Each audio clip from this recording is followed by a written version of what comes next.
Good evening, everyone. I am Redacted here tonight with Elsa the Queen, and we have ourselves quite the series with Horizon Gaming against the Sensei Squad. Elsa, how are we doing tonight? What do we think about this matchup?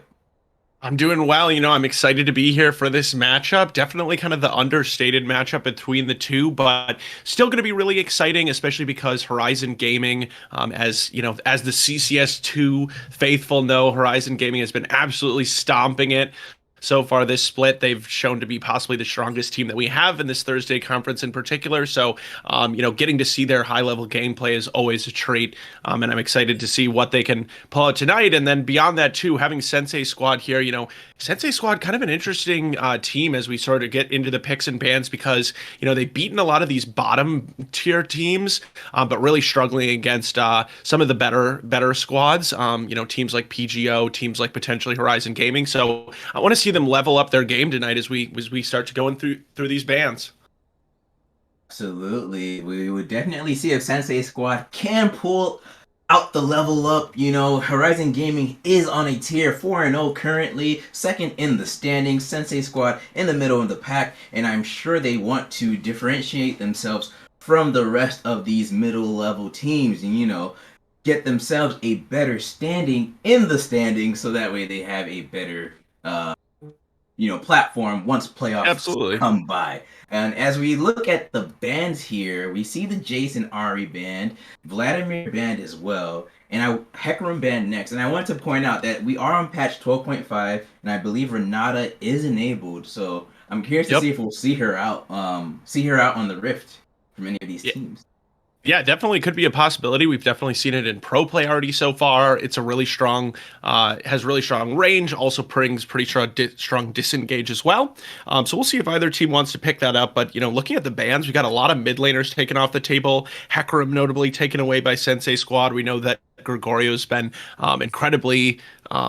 He's been incredibly successful on that pick, and it's so strong right now. So makes sense to take some of those away. And with Horizon Gaming here, first picking the Lee Sin, love to see that because this is, if you know Gregorio, you know that this is an absolute special for him. He really made his name last year on Lost Chapter on this Lee Sin, tearing it up, securing kills all over the map. So getting that strong jungle priority for Horizon Gaming while not giving away a lot of their team comp seems like a great idea for me.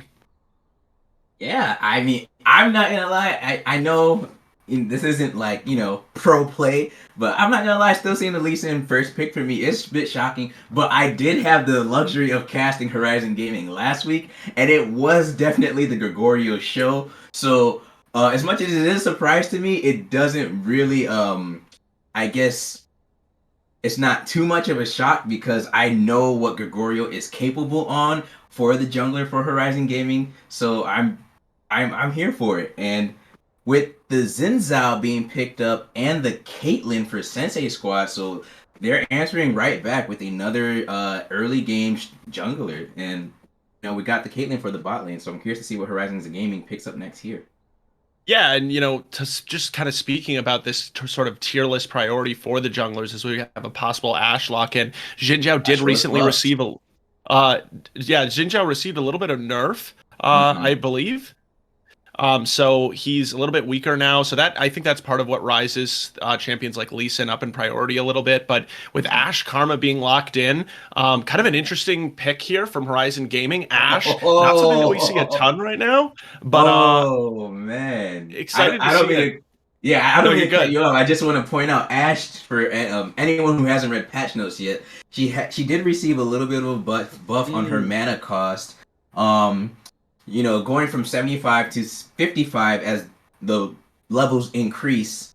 As you put more points into her W, and then her R actually got a cooldown starting from 80 seconds all the way up to a minute once you hit that level 3 setting in the R. So I'm curious and I'm very excited to see what new buffed up Ash will do on 12.5 and if Horizon Gaming can pull out a win because every team I've seen play with her so far has not won. So Yeah, and I think that, Ash definitely doesn't bring sort of the high level of damage that a lot of the sort of hyper carry bottom laners do in this current meta. Things like Jinx, Zeri, even Caitlyn to some extent if she gets ahead. But, with that said, Ash has definitely been a traditional counter pick to Caitlyn just because she does have an amount of a range that is able to stay competitive with Caitlyn, who is always so annoying with her long range early in the game. And I want to talk a little bit about this Karma pick as well. Karma rising in priority a little bit across the board. But for Horizon Gaming, we've seen Kaiser, their mid laner, pick up this Karma and play it to great effect. So it is sitting here as a flex pick, which is really valuable on the blue side for Horizon Gaming because, it means that Sensei Squad is going to be forced to blind pick one of their solo lanes in the second phase. And speaking of solo lanes, we're getting a lot of bans targeted towards the top lane here with Fiora, Kale, and Camille taken away. We'll see what Horizon Gaming wants to take away next and, what Sensei Squad wants to do. I would like Sensei Squad to, wow. pick up their top laner here most likely, but we'll see.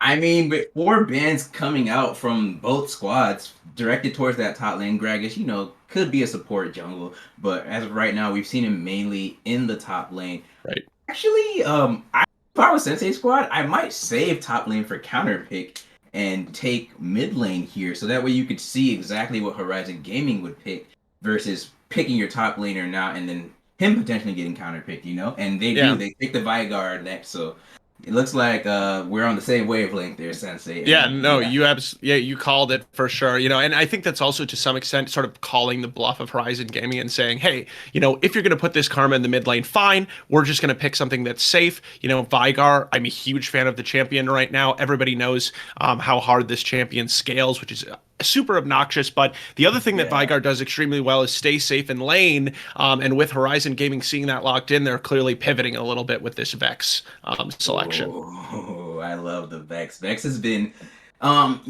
she's not necessarily tier one, but she's like right there, and she's just been a very good. I want to call her a niche pick. Like, all right, you're not playing Ari, you're not playing Akali, you're not playing Victor. Corky's kind of, falling out of the shadows as well. So Vex has slowly been creeping up, but also depending on the team composition of when you want to pick her. As we see the Graves coming out for Horizon Gaming, so now I'm very curious to see what the counter pick for Sensei Squad will be here. Yeah, we'll see. I know Mordekaiser is still open, I believe, which has definitely been played so far in the top lane by Sensei Squad. That's an option. Aurelia has also been an option. With Graves, Hullbreaker, it did receive a nerf for ranged carries or ranged Yep. champions, as the Aurelia is going to be the selection here. And so Graves not really being able to go towards that Hullbreaker anymore makes him a little bit weaker in Mm-hmm. that solo lane against something like an Aurelia, but undoubtedly, has other things that he'll be able to pick up. So I like the pick for Horizon Gaming just because it's such a safe blind, right? Like nothing really runs over Graves because of the amount of because of how tanky he is, in addition to being that range champion. So excited to see what they can do with him here in the top lane. But it's always going to be hype redacted when Aurelia is locked in, Oh and Nick yeah. Law's locked it in this time because Aurelia is one of these champions that if she gets a window to get a kill early in the game, she's just going to keep rolling from there. So it's going to be on Archon on this Graves to stay safe from Nick Laws and not fall victim to these all-ins that we know Aurelia so well for.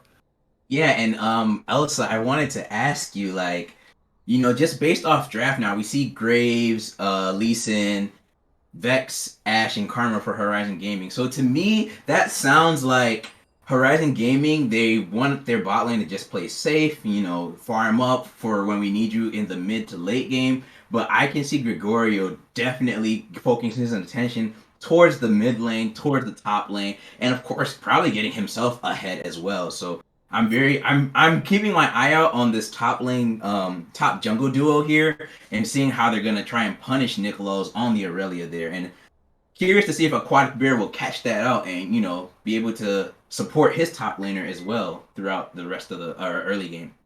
Yeah, and the last time that I watched a Aquatic Bear on the stream, he actually took me really by surprise with his creative early game pathing. Definitely did some things like just taking one or two camps and then going straight into a gank, and was in all the right places when he needed to be, especially early game. Mhm. Unfortunately, as the game kind of continues to go on, there are times where I think he falls victim to his laners having fallen behind. But with that said, I'm excited to see what Bear can do in terms of his pathing early game, especially against Gregorio's Lee Sin, because you know that he's going to be aggressive early game on this champion, and he's going to try to take advantage of any kind of vulnerability from these Sensei squad lanes if they're pushed up early on. Absolutely, absolutely, and I feel like I know we've talked so much about like the junglers and top laners, but I don't want to discount Kaiser Uwu as well. Like he popped off last week, just going crazy. I believe on the Oriana, and oh Hmm. yeah, he played Oriana both games actually, and yeah, he went crazy. At one point, he solo killed. I think he solo killed like the Nunu against that Grinchy Goons lineup that they had last week, and it was just ridiculous. So I don't want to discount these mid laners here, and I want to see the mid laners from both teams try to make some plays in Rome and create some havoc across the Rift once their level 6 is unlocked for both of them. Mainly, the Vex because of that crap! I forgot the name of her ultimate. It's at the tip of my tongue. Shadow Strike. I'm gonna have to look that up. I have I to can't look that remember up. either, so we'll just let you I get away just with remembered that it. one. Yeah, but yeah, I want to see that ultimate going across the rift, tearing it up and creating the fear across the Sensei squad and whatnot. Yeah, and to build on what you were talking about with Kaiser, the first time that I saw Kaiser in the lock-in tournament was in the finals against Hard Hat Zone, and he really struggled and made some pretty poor decisions early on against Hard Hat, who we know is a really really good team.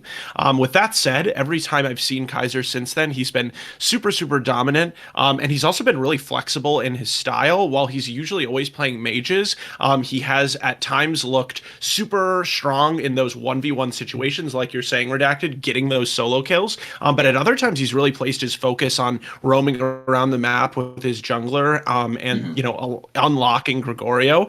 So I think that kind of flexibility from a mid laner is really really important. But going over to the side of Sensei squad, Veneris has certainly had his own moments as well, and has looked really really strong against for instance Zeal White on stream, which was in week two. Veneris was just absolutely smurfing it. So we know that he is capable of being a really strong player.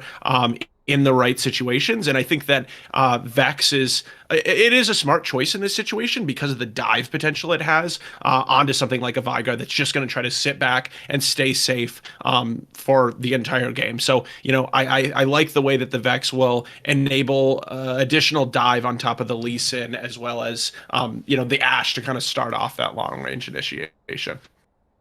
Yeah, definitely. I definitely agree with you, and I, I honestly, at this point, I'm not sure if we have much else to say. So I'm just gonna get into predictions real quick and ask you, who do you think? Should we go game by game, like now that we've seen draft, or should we just go based off the series? What do you want to do, Elsa? Because Well, I I mean, mean, I can already tell you, I did my pick'ems already. So, I pick Horizon Gaming. okay. While I have respect for Sensei Squad, I just think that they're a little bit outmatched in terms of their one-on-one sort of skill matchups between the players. But I would be excited to see Sensei Squad prove me wrong in this series, obviously. And something to note is as we start to get closer to the playoffs, a lot of these middle of the table teams are just so incredibly close. So even taking one game in the series against a team like Horizon is going to put you ahead of other middle of the table teams that lost these series in quick 0-2 fashion. So even I think Sensei Squad needs to have some realistic expectations here, and maybe just try to think like, hey, if we can get any wins out of this, we can kind of consider that a win for our team overall. And especially in their momentum moving forward. Because, top six teams make playoffs. And right now, Sensei Squad is sitting in fifth. So as long as they can continue to win about 50% of their games, they should be good to go. But I guess I got way off track there. Getting back on track in terms of these team compositions, Yeah. I really do. I think, both teams have put together pretty decent compositions. I think that I like the one from Horizon Gaming a little bit more because I just sort of see the focus that they Hmm. have on, being able to dive in and being able to gank those lanes early with Lee Sin. But, Hmm. if Gregorio is not able to get off those early game kind of ganks, I think that's when, it starts to maybe get a little bit more questionable for Horizon Gaming. Okay. So I still need the actual numbers. Oh, Oh, the actual numbers? I mean, Yeah, yeah, yeah, I mean, yeah, I yeah, still think yeah. it's going to be a You predict 2-0. I think it's going to be a 2-0? Okay, 2-0. okay, I okay, think okay. that, yeah, I just think that, Horizon is just, again, really, really strong. I hate to base my predictions, solely on like the ranks of the players, but, when we look at the rankings, of these Horizon players versus, the side of Sensei Squad, they're just a little bit outmatched. The mid lane kind of jumps out in particular with Kaiser being the highest ranked player in the game overall. So I still am gonna give it over to Horizon. Not gonna make any spicy prediction here. But I don't think the team compositions prevent a possible Sensei Squad victory. Their draft is solid enough. Yeah, okay. Well, that's really good to hear. I think it might go. I think I also voted Horizon, by the way, in the on the pre predictions that we did, for all the staff and whatnot.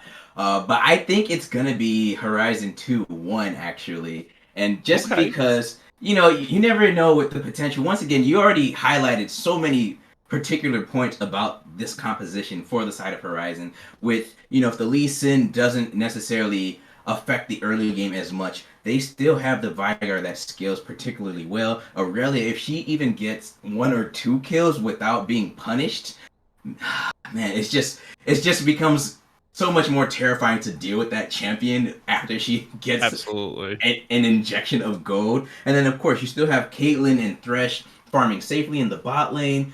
So I'm very wary about the side of Horizon Gaming, but I know they have that potential, but you never know what will happen throughout the rest of the series. So I'm just gonna give it 2-1 just to be on the safe side. But yeah, so 2-1 Horizon for me.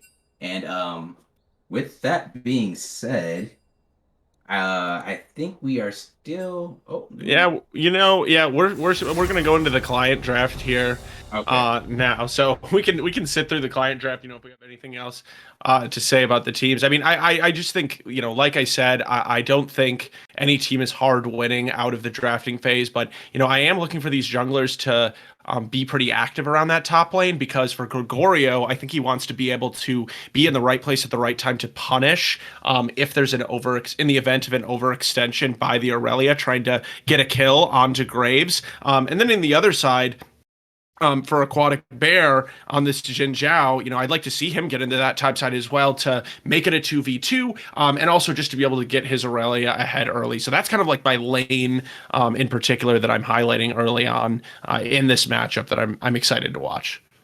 Yeah, Lane Kingdom indeed. Let's see if it applies for either of our top laners here. And yeah, I highly think it's unlikely, but it'd be really funny if we got like a lane swap or something from like any of Yeah, these. sometimes like sometimes the client draft it's a little bit like more exciting because it's like you're not exactly sure where these champions are going to go yet. You have some flex picks, Yeah. but unless they're flexing Vigar to the support role, that's really the only thing that I could think of. I don't I've think that seen that a will Vex happen. support in my solo queue games. I didn't say it won, but I've seen it. True. That yeah, that's true. Or yeah, flexing the Karma and then Vex as support, but I don't think that's going to happen. Yeah, So yeah. so not necessarily the most incredibly exciting of the client drafts here, but one thing out redacted. I just want to ask your permission real quick. I know we got to get Mhm. in a little shout out to our sponsors here. Normally I don't get to do it, so I'm wondering if it would be okay if I give them a little shout out as we're going through these picks here. Oh no, by all means, go ahead. All right. Well, I just want to let you know, speaking of this drafting, a lot of these teams, especially the ones that are, getting a little lower in the standings, they might want to think about pro comps. I don't know if you've heard of it redacted, but pro comps, it's a first of its kind drafting tool for both competitive as well as solo queue play, actually. And it allows the user live feedback and analysis on drafting, giving them recommendations on picks, notes on their matchup, analysis on the enemy win conditions. And these features allow the user to gain an edge on their opponent and improve their drafting skills.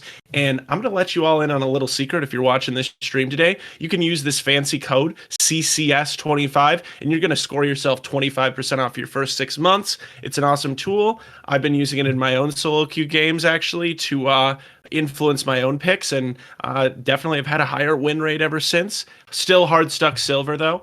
But maybe pro comps can carry me to gold this season. Back to gold, I'll at least say. Amen, brother. Amen. Hey, let me do up with you because I'm trying to get to the gold too. Silver Elo is a hell of an Elo, and yeah, It sure that's is. Yeah, what I'm saying it about sure is. that. Yep, yep. Well, with that as well, as we have dropped out of the client draft, I think that maybe it's the best call that we take a little break. What do you think? Yeah, definitely. We're gonna take a short break here as we just go ahead and check out what's happening with the not pro draft, client draft here. But we'll be right back. So stay tuned for Horizon versus Sensei Squad.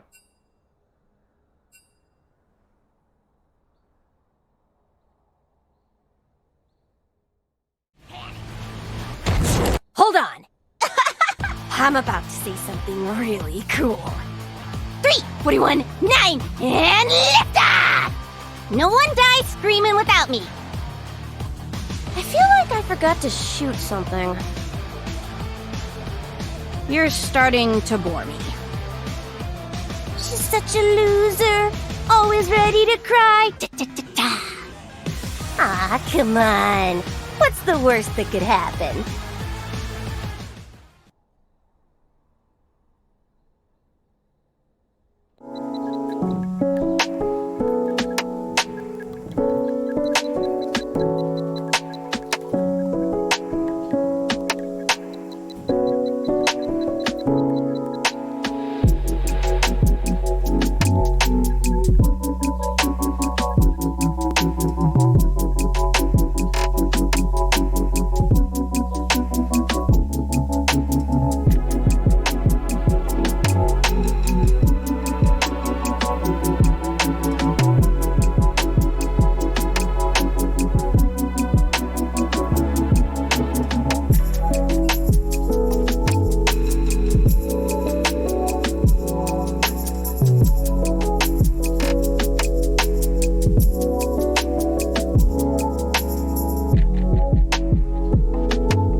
All right.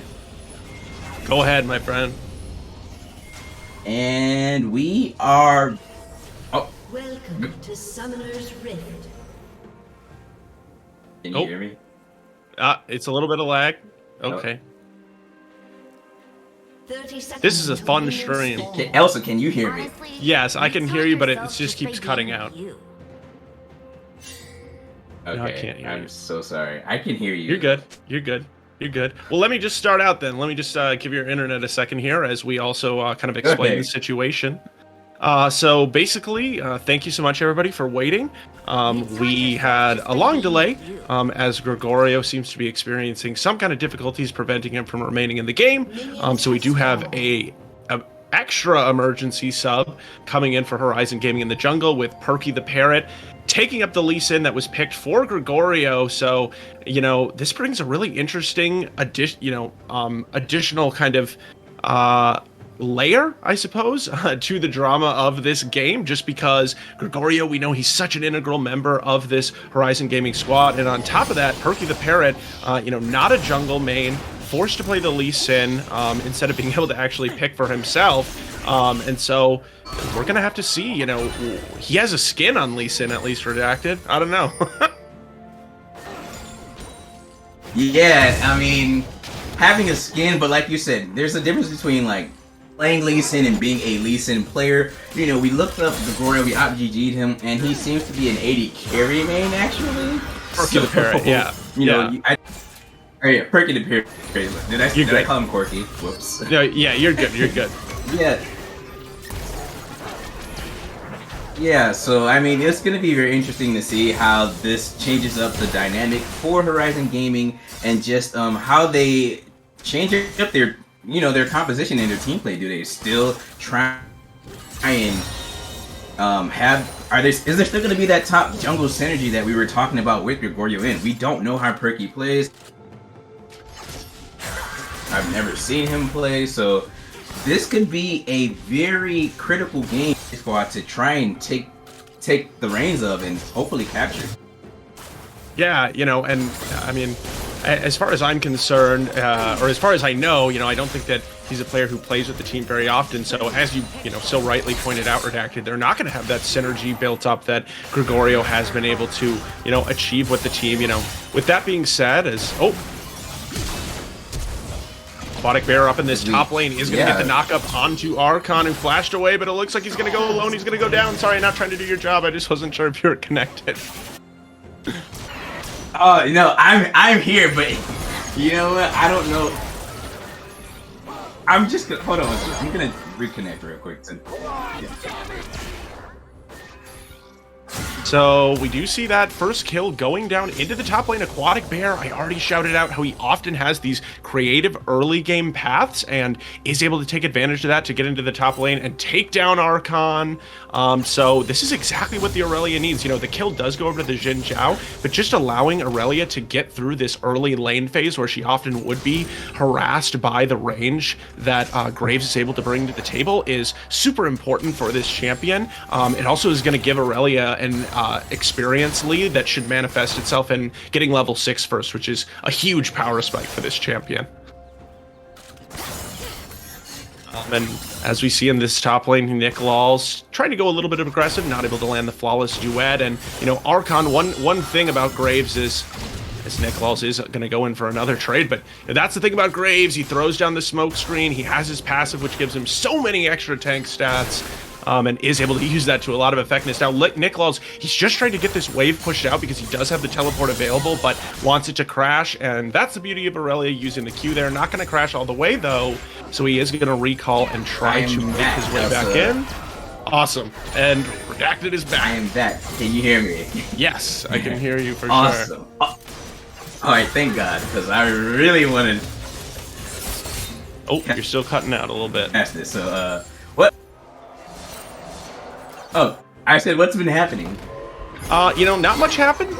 Nick Laws pulled off a kill, but now, looks like lots of fighting in the mid lane. Hold that thought. There is Kaiser Uwu and Venarius using the baby cage to keep Kaiser Uwu just stunned out for a bit and keep his distance away from the Vigard there. Yeah, so, still just the one kill so far. Checking in a little bit on, some of these lanes. Decerus and Bravo have been off to a strong start here in the bottom lane, taking about a 13 CS lead. It will maybe get a little bit closer after this recall, but Aquatic Bear possibly looking into this mid lane. Not going to make anything happen.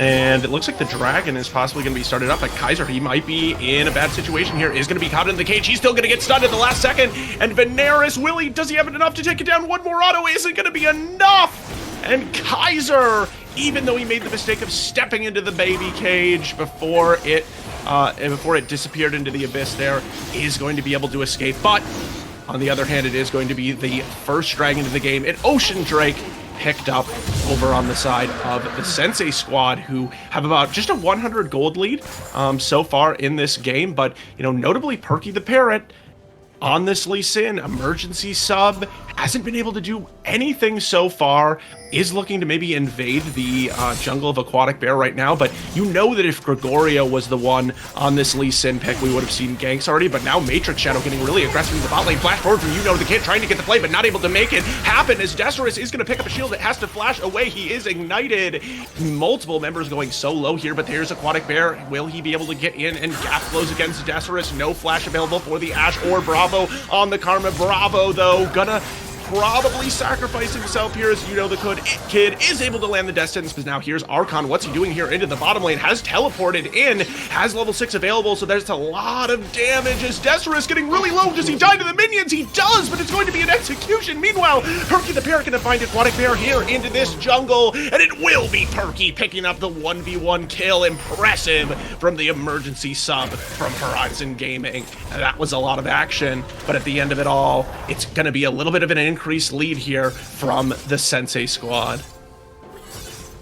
And just looking at how that went into the bot lane, Decerus walking into that massive minion wave, luckily for the side of Horizon Gaming, it was Decerus just dying as an execution, so not actually any gold going over to the side of Sensei squad off of that kill. But as it sounds like I'm a little bit ahead here. Hopefully that'll fix it.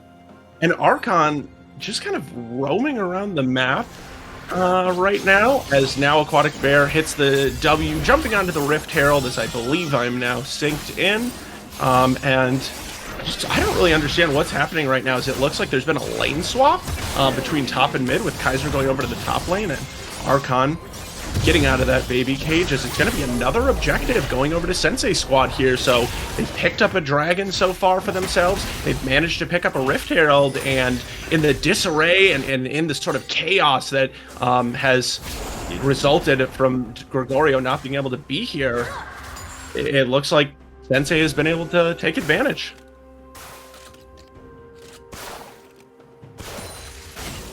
But now it will be return to standard lanes. Oh! Alrighty, I'm so sorry about that, Elsa. I was having You are good. sync issues, internet issues, but I think I'm good now. So I have been somewhat paying attention though. So here we are though, as Nick Lowe's gets the ultimate onto Archon there, and it looks like they're gonna be able to secure the kill onto the Graves, as Perky is trying to get something back for his squad, but will not be able to do so, as Aquatic gets the flash and gets the kill onto Perky the Parrot there.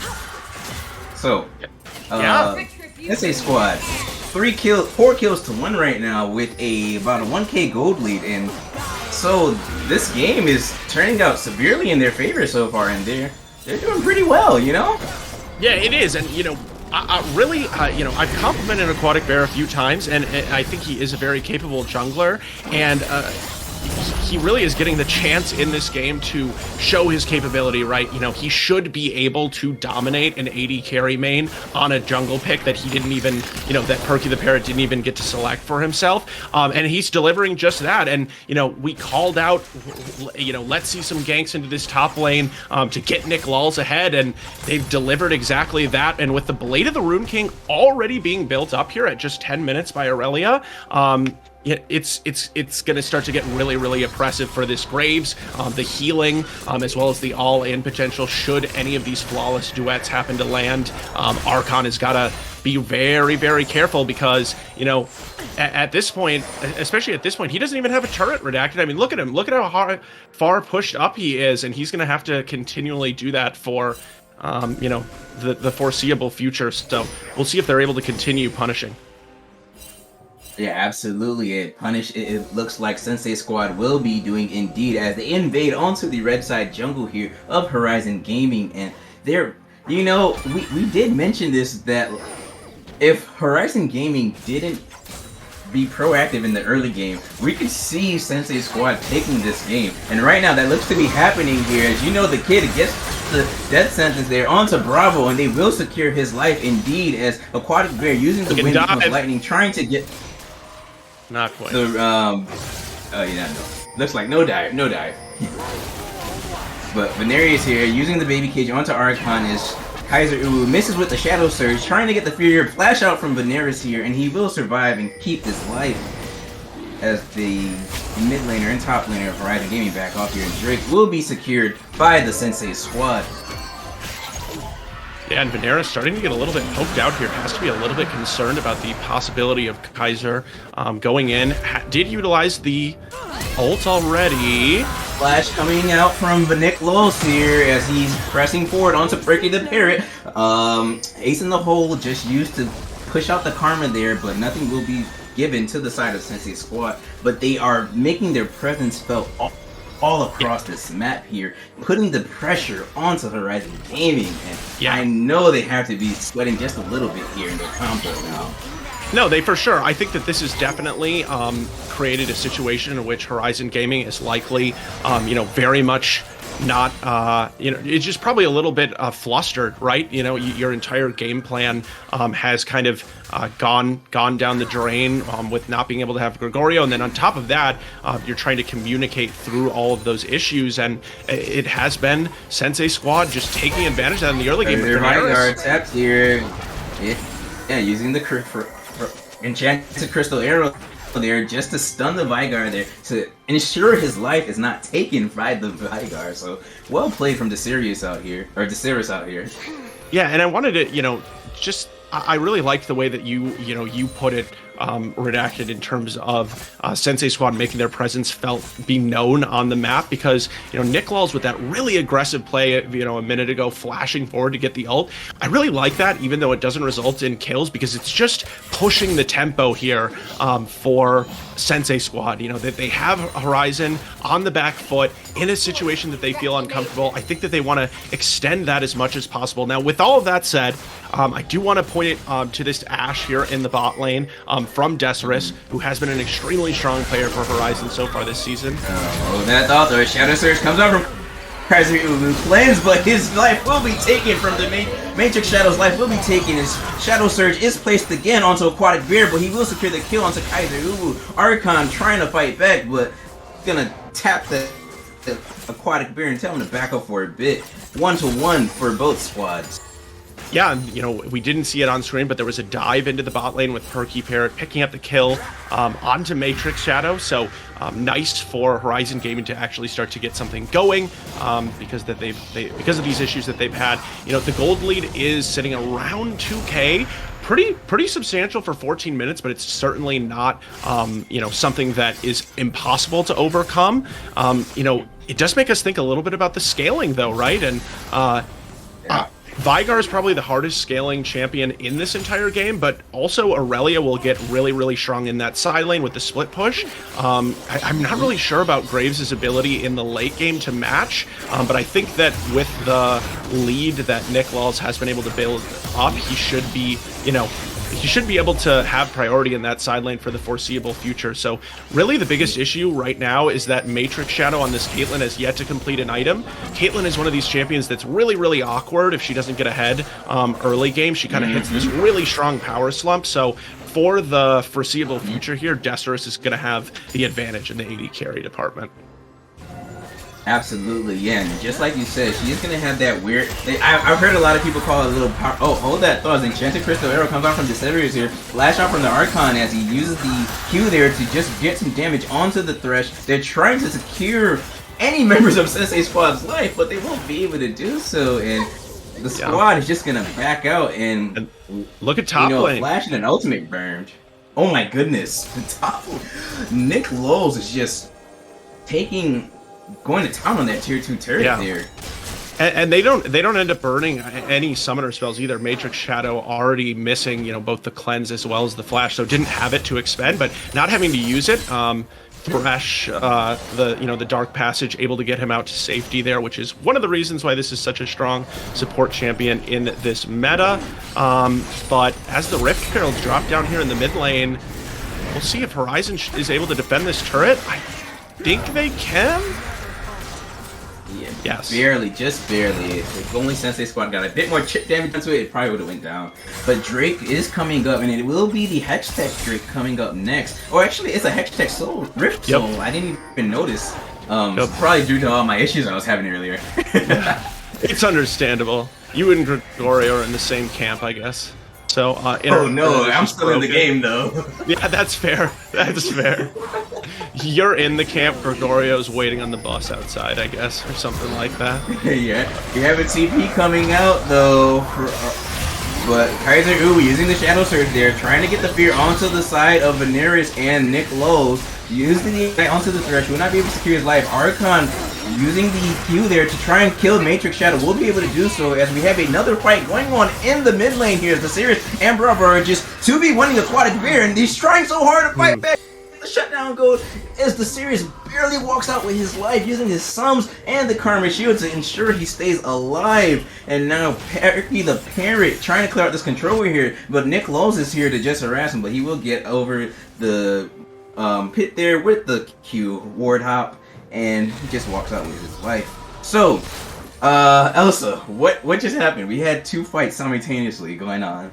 Yeah, and I want to highlight the one with Aquatic Bear going for that 1v2 against Desirus and Brava. Now, we didn't see how it started, so there's a chance that he was sort of forced into it after being picked off by a possible Enchanted Crystal Arrow or maybe a Karma Root, not sure. But either way, really unfortunate for him to go down in that situation. I'm not sure if he had a bounty or not, but either way, has been really successful so far, and crucially the kill going on to Desirus. He has been the one ahead all game so far, and continuing to get resources into the pocket of this Ashe is going to be really the ticket to success here as for Horizon, as they are going to look for the dragon. But yeah, I think we're going to see another fight here as Aquatic Bear is looking to get into this Drake pick. Perky the Parrot is by himself with the Event Horizon coming out to just stun Lee Sin, and they will secure his life as Aquatic Bear barely lives but is able to secure the Drake, and Sensei Squad now securing that soul point.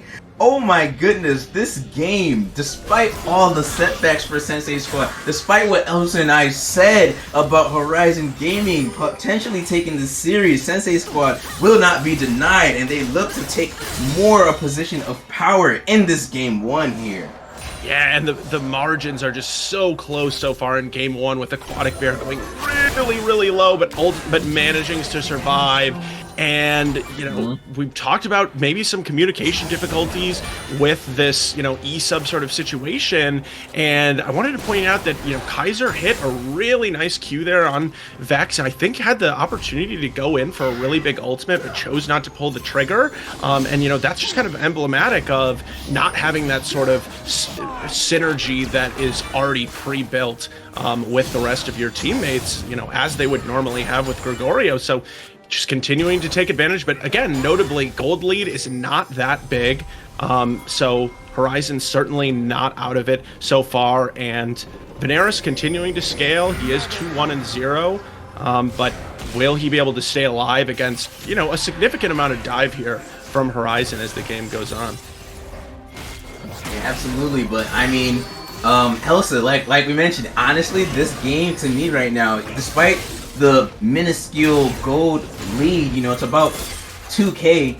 This game, the longer it goes on, the stronger Sensei Squad will get. They are one Drake away from capturing that Hextech Soul, which gives them the slow and the chain lightning damage. And once again, they have the Vigar that skill. Caitlyn, oh, Flash coming out from Bravo here. Caitlyn will eventually catch up. You know, her power slump will not be a slump much longer. They still, Zenzao can still do plenty of damage. Oh, hold on though, as Event Horizon coming out from Veneris here, as he uses the Flash. W Flash auto. Oh no, we're not where's able to ult? secure the kill. His ult was up. Yeah, he Oh, definitely flashed where he was waiting for. Oh. You know, the kid uses the death sentence there, but gets kicked back by Perky the Parent. It looks like this Thresh's life will be given over to Horizon Gaming. Elsa, what were you saying there? Well, I was just gonna say, you know, he was waiting for the shield bow to go down to use his ult, but just somehow he was able to get the Q off, but was not able to actually get the ult. So that was a little bit interesting, but, you know, Perky the Parrot there does pull off a play on Lee Sin, so is familiar with the patented insect play, so that's encouraging to see, and it's a Baron started right now, Redacted. Yeah, Baron definitely coming out for this side of Horizon Gaming, and this is a little bit bold coming out from them, but I do think they need to go for it. As Aquatic Bear and Matrix Shadow are making their way up here. Nick Lowe's as well, getting ready to use that ultimate there, but it looks like they're just gonna back off and, you know, retreat back to their respective lanes, clear out these minions and whatnot. But Veneris using the Predator here, Event Horizon Bravo using the chain. Oh my god, and he just bursts him as the Shadow Surge comes out for Kaiser Uwu, but he's not gonna take that dive. Yeah, and now I think Sensei Squad might go for this Baron here. Nope. Yeah, they're gonna turn right onto it. You know, Perky the Parrot, though, he still is alive, but oh, he's gonna get hooked. Coming out. Not gonna take it though. But they're still on this Baron. There's Veneris here. And you know, the kid just want to, you know, keep the side of Horizon Gaming out as they use the box. Vanguard's Edge as Nick Lowe's goes into the backline of Horizon Gaming, and he just decimates the entire squad, getting over to 1 kill. Basically a delayed ace as Bravo had just respawned, and now this Baron will be going over to the side of Sensei's squad. And Nick Laws was absolutely huge in that fight, showing why it was worth it to get him those early jungle ganks as he had a huge ult going really low, but again, the margins in this game, able to keep himself alive. He does have the teleport available, but not going to use it to get to the Baron, instead going to run towards this dragon, which would be the sole point. Now he's going to teleport.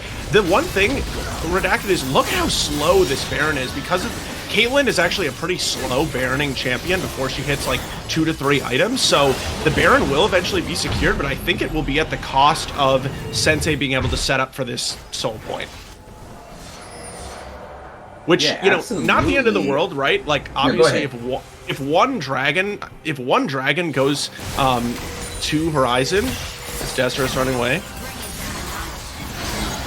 Desterous running away as we see Nick Lowe's there fighting another member of the Horizon Gaming squad. Event Horizon coming up. Oh my god, that is blow up the graves. Bravo looks to be blown up next. And you know what? Do I want to call it yet and say game 1's going to Sensei squad? I mean, is it okay to say that? Oh, I mean, you know, the kid I think is probably going to end up going down here, but the soul is going to be close to falling. Perky the Parrot, though, he does want to have something to say about it. If the soul goes down, I think the game is pretty much over, but Perky, Spectator, do us a good one and go over to the dragon. Definitely. Perky the Parrot. He stole it. Oh no, he didn't. Steal the Drake here, but will not be able to do so. No, he didn't steal it. Sensei Squad gets the soul, and Perky's gonna have to flash out, but Aquatic Bear flashes as well. Oh, he uses the blast plant to get himself over. Is he gonna live? Nick, Vigar here is looking for the kill. He's using that Predator to get the movement speed. Tower shot hits him, uses the Everfrost to get the slow, and will be able to secure the kill. Veneris is godlike. Nick Lowe's is on a tear. He hasn't been killed yet either. And Sensei Squad are definitely taking Horizon Gaming to class. Absolutely, and if you're Horizon Gaming right now, you better start planning for Game 2 because the game is not over, but it is pretty close to being so, with Veneris having 7 kills on the board now. Nick Laws also has not died so far in this game, and, you know, give it to Sensei Squad. I really think that this demonstrates that Sensei Squad is a little bit better than people are giving them credit for. They are 5th place in the league, and we have a lot of good teams in this conference, Redacted, you know, so being 5th place doesn't necessarily mean that you are a bad team, especially when you show capability of taking advantage of a situation like this with another team when there's some kind of E-sub situation. So excited to see this from Sensei Squad, and I think that they probably have to be excited as well. Kaiser, though. Yeah, absolutely. The Kaiser, it looks like he's just gonna get blasted. And this Vex, Horizon Gaming, you guys are not on the horizon right now. As a matter of fact, it looks like you're getting ready for your sunset as Veneris uses the Event Horizon to get the stun and just blows up just Sirius there. Like, you know what, Elsa, didn't I tell you I haven't seen an Ashe win a single game yet? You're right. And it looks like that trope is gonna continue here. It looks like Sensei Squad is going for the win. Yeah, they are interested. Nick Lul's not with them though, so I'm not sure if they can end without him. Here. Oh, quite Perky the Parrot looking for the kick onto the Matrix Shadow there will be denied as the ultimate comes out for Veneris and just blows up Bravo. Archon is trying to defend the base here, but he's barely getting any damage out as himself and Kaiser Uwu are doing what they can. Nick Lul is using the Vanguard's edge onto the Graves and the Vex there, and they just get wiped off from the face of the map. Sensei Squad take game 1 and make this a series! Yes, it is going to be the game 1 win for Sensei Squad against all odds. We were all ready for a quick 2-0. Still might be a 2-0, but not going to be in the direction that people anticipated it to be. As right now, if you're Horizon Gaming, I would die to be in their voice comms right now, Redacted, because I really want to know how they're able to respond to this right now. What they really need to do, they need to take a deep breath. They need to say, we're a really good team. We got caught off guard in that first game. We weren't able to get our jungler, maybe the champion that he would prefer to take. Certainly didn't have any time to sort of plan out their, strategy. They got to just take that step back. Something I've been watching a lot. I don't know if you've seen it, Redacted, but I've been watching a lot of Ted Lasso. He says something about you gotta, you gotta be like a goldfish, right? And I'm not talking about the team goldfish game, but I'm talking about goldfish. They have the shortest memory of any animal, So right now, Horizon, they got to be like goldfish. They got to forget that last game, and they just got to come back to the drawing board, with the E-sub, make the best of it, and find a way to come back in game 2. Absolutely. I mean, Horizon Gaming having their ADC jungle sub coming in for Gregorio there. I'm calling him an ADC jungle sub because, we looked him up. He didn't look comfortable in the Lee Sin. I'm not sure what other junglers he may play. I'm not even sure if Perky was supposed to be their jungle sub. He might have been their ADC sub, and they might wanted to slide one of their other team members into that jungle role. We don't know. We'll see what their team lineup looks like for a game 2, but Sensei Squad taking a commanding lead, and despite all the delays and everything that we were talking about off camera, it could have been like somewhat of a mental boom for them. They took it in stride and they seized Carpe Diem. They seized the day, they seized the game. They took it and they ran away with it. And despite the fact that Caitlyn was not strong, she was in a power slump the entire game. Veneris and Xin Zhao definitely took command of the game and carried their team and Nick Lowe's too as well. So the top side of Sensei Squad took command and took control of the game and carried their team to victory despite the shortcomings of the Caitlyn. So well done from Sensei Squad.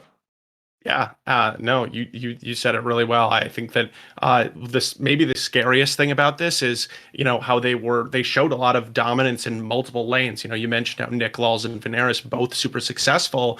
So it's not necessarily like one thing that needed to be fixed. And another thing to note about that is while obviously Perky being in instead of Gregorio throws off some of the game plan for Horizon, it doesn't really give an excuse for the Horizon Gaming solo laners to have lost in these 1v1s. Certainly ganks were a part of it, but Aquatic Bear was going to be in the game either way, right? So they got to get their heads, screwed on a little tighter, I guess, for this second game. I think that this is a really interesting opportunity, I think, as well for us as viewers to see Horizon Gaming's ability to bounce back from adversity. The last time that we saw them losing was in the lock-in tournament final, the hard hat, and they did just get stomped 2-0, and they looked they looked really sort of just they had nothing left in the tank, it seemed like, in game two. So let's see if they're able to change that and bounce back in game two, or if Sensei Squad is just going to be able to continue rolling with this momentum. Yeah, I'm very excited now to see what game two looks like and how this series progresses from here. But we'll have to find out here shortly as we're going to take a quick break and as we prepare for game two of Horizon Gaming versus Sensei Squad. Don't go anywhere. Hold on! I'm about to say something really cool. 3, 41, 9, and lift off! No one dies screaming without me. I feel like I forgot to shoot something. You're starting to bore me. She's such a loser. Always ready to cry. Ah, come on. What's the worst that could happen?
Welcome back, everyone, as we prepare ourselves for Game 2 of Sensei Squad versus Horizon Gaming.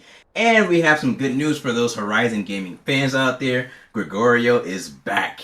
For real this time, I think. Well, But he's back. He was in the Champion Select once before, but will he actually make it into the game? we'll have to find out here. But we are hot into picks and bans, and we have the Jace, Ari, and Vigar band out for the side of Horizon Gaming, with the Vladimir, Hecarim, and Lulu band out for the side of Sensei Squad. Jinx first picked for Sensei Squad, and let's see what Horizon Gaming are going to round out their first two picks with. Yeah, we'll see. We'll have to see how Horizon Gaming responds. I really personally am not a fan of this Jinx first pick. Prior to yesterday, I would maybe think a little bit differently, but we definitely she received a little bit of a nerf in this micro patch that came out. So definitely not as strong. But on top of that, Matrix Shadow looked to be probably the most or have the most struggles in game one, and Jinx is a champion with a pretty low margin of error just because of how immobile and vulnerable she can be. So we'll have to see if Sensei Squad is able to, or if Matrix Shadow is able to keep himself safe, and how Sensei Squad kind of goes about doing that. But with Jin locked in, definitely, very strong early game is a pretty nice counter to the Jinx in that way. Thresh still available. Sensei Squad would definitely love to grab that in the second round, and it looks like they are going to be able to do so here with the Nautilus picked up. So I would have liked Horizon to take away that Thresh because it does provide that additional safety with the Lantern and a really, really unique ability in the game. But we'll see if Sensei Squad indeed does decide to pick that up in this second round. Yeah, but I do like the Nautilus pick coming out from Horizon Gaming because, like you said, Jinx is an immobile carry. So Yeah. Nautilus using that depth charge there to just, as soon as Jinx feels that depth charge locked onto her, she's immediately gonna panic and have to run away. And Renata, okay, wait, Okay. actually, I Redacted don't. is calling it all, calling that Ash will never win, calling that Renata is going to be picked up. But But I mean, I don't. Oh, sorry, I don't. no, I you have to go. interrupt you. I have to Yeah. actually interrupt you. I don't like it being picked this early without seeing the rest of Horizon's draft. Like, I've seen it a few times in pro play, and she's won a few times, but the most effectively way I've seen her played recently has been into dive compositions. So compositions that want to dive into your team. So obviously they have the Jinx. So I mean, I guess I can see Sensei Squad's thinking here, like, okay, I have a Jinx ADC. She's immobile, so they're gonna want to dive onto my ADC. So I'm gonna pick Renata, so that way I can use the Berserker there to, create some confusion and disarray for the side of Horizon Gaming. I just think it might have been a bit too early to pick that champion because we don't know what else Horizon Gaming is gonna pull out, but we'll see. Yeah, no, I hear what you're saying. I also think that, I mentioned earlier when we were talking about Renata, I think one of the things she brings to the table is pretty good in disengage. I do think that that's fairly strong against Nautilus. And then they obviously didn't know the Volibear was going to come out at the point where they picked it, but it is good. That's strong against Volibear as well, who is going to look to dive in. So both teams, it looks like selecting their junglers before the second rounds of bans come through. Volibear, it can be flexed into the top lane, but we have primarily seen it in the jungle most recently. And Olaf being a little bit of a switch up. Xin Zhao was available, but Sensei Squad decided to grab the Olaf instead. And Aquatic Bear, his strength has, been really centered around the early game and being able to go up and get Nick Lulz ahead. So Olaf is probably the premier early game jungler. So they're putting a lot of responsibility into his hands, especially against, this time, hopefully, if everything works out all right, it is going to be against Gregorio in that tougher matchup. And yep, you said it right there indeed. And that is going to be a tougher matchup for Aquatic Bear because it is Gregorio now that is in game. And as of right now, we think the Volibear is going to jungle, right? Or is it going top? I mean, it's certainly a flex. I think that's part of the reason also that they picked mid here. You already mentioned earlier how Kaiser is really strong on this Orianna pick, very good at these scaling mages at large in general. And so, they want to leave a little bit of trickery up on the board and force a blind pick top here from Sensei Squad. But Veneris picking up the Syndra against Zeal White. We did see him show a lot of mastery on this champion. And Syndra does do pretty well against these kind of immobile characters. A lot easier to hit her stun and then follow it up, of course, with her ult. So excited to see what Veneris can do because he seemed to be the stronger mid laner during game one, which came as a surprise to me.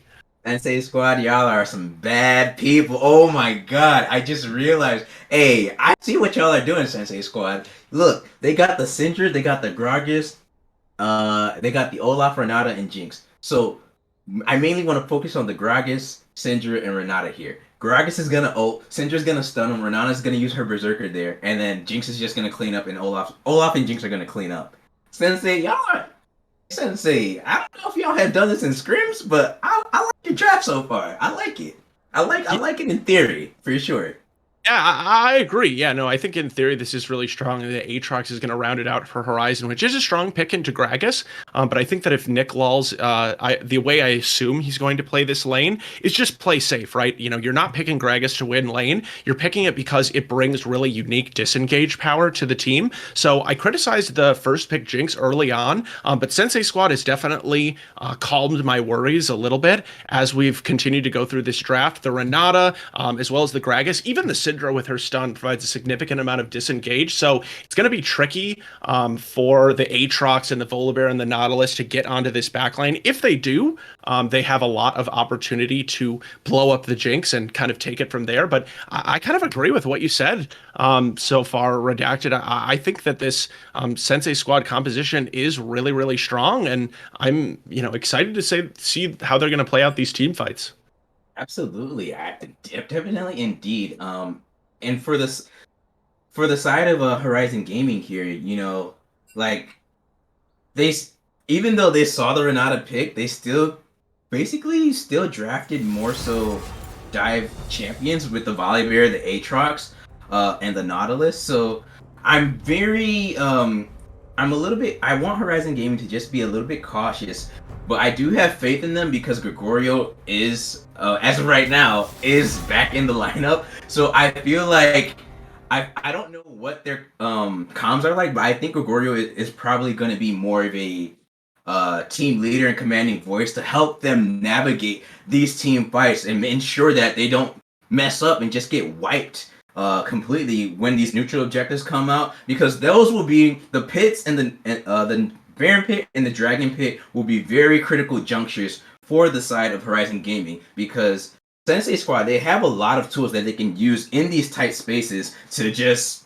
basically blow up the side of Horizon Gaming. So I'm very curious, and I'm hoping Horizon Gaming play their composition in a well-organized manner and navigate these tight neutral objectives decently.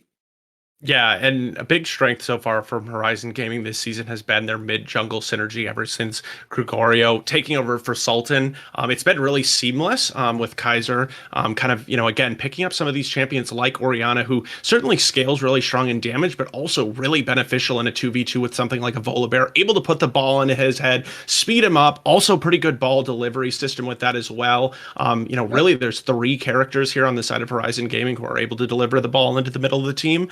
Which is always what you want to see from these Orianna compositions. So look for Kaiser and Gregorio to play around each other into this early to mid game. If Veneris is smart on Syndra, he won't ever have to be too far pushed up. But with that being said, we could see the Orianna and Volibear roaming into the top lane or even the bottom lane where there's a lot of CC available from Jhin and Nautilus. Yeah, and speaking of the top lane, actually, I think we need to just have talk about it. Like, Nick Lowe's is gonna be, I think he's gonna be playing weak side this game, really. Yep.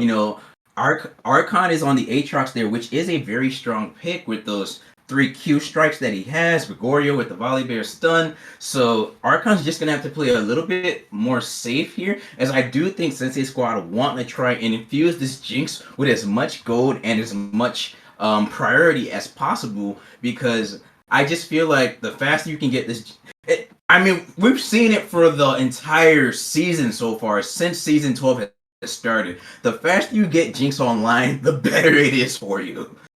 Yeah, and that's going to be a win condition for Sensei Squad here. You know, if they're able to keep Jinx at least even with this Jin from the into the early to mid game, she's always going to have that opportunity to pop off in the team fights. Gonna caveat it again, like I said, did receive some nerfs in this most recent micro patch. So, you know, Riot kind of trying to put her behind the curtain after, like you said, Redacted, she's been oh so common. But you know, I'm really excited to see what's going to happen in this matchup after game one. Will Horizon Gaming be able to overcome this the momentum that Sensei Squad has been able to build up? Excuse me, and Renata Glosk.